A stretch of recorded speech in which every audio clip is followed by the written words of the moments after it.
Feuille de briques fait maison, très facile à réaliser. C'est parti pour la recette. Pour les ingrédients, c'est farine, de l'eau, un peu de sel et levure chimique.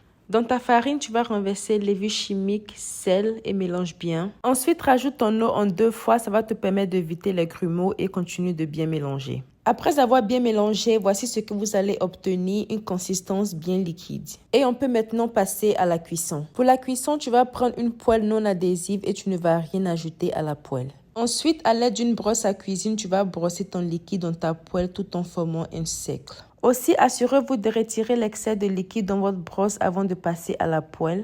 Et tout ça va se faire à petit feu. Comme conseil, évitez de former des feuilles trop fines pour ne pas qu'ils se cassent pendant le pliage. Et si c'est le cas, il est possible de doubler vos feuilles pendant l'utilisation. Néanmoins, pendant la cuisson, ajoutez le nombre de couches nécessaires pour bien renforcer vos feuilles. Mais attention de ne pas trop faire parce qu'on les veut un peu transparents. Aussi, ça va vous prendre 2 à 3 essais avant de bien vous améliorer. Et quand ça sera le cas, vous auriez des feuilles de briques parfaites. Dès que vous avez fini de former votre cercle, dès que vous allez commencer à décoller les bordures et retirer du feu. Parce que le plus vous allez cuire vos feuilles, le plus ils seront croustillants et ils vont se casser. Voici la texture que vous recherchez, pas trop croustillants, pas trop mous, ils sont parfaits et à l'aide de la chaleur, ils vont encore ramollir et devenir plus mous. Donc, je vous conseille de la couvrir après la cuisson. Remarquez que la texture est bien plus souple et bien plus manœuvrable qu'avant, c'est parce que la vapeur a servi à bien ramollir nos feuilles. On adore. Et aussi, on peut observer la couleur de ma paume à travers nos feuilles.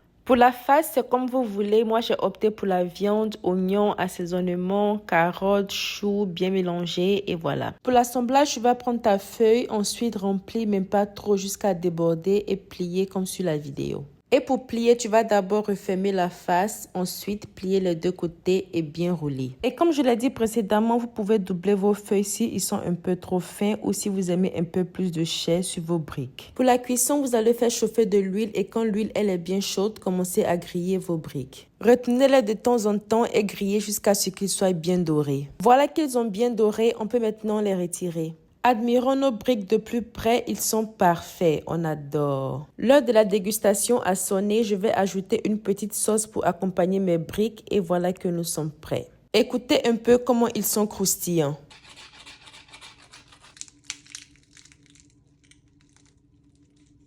Admirez un peu l'intérieur, c'était délicieux, rien à dire. Avec la sauce d'accompagnement aussi, c'était parfait. Et voilà que nous avons terminé. J'espère que vous avez aimé et moi je vous dis à plus pour de nouveaux délices. Bye guys!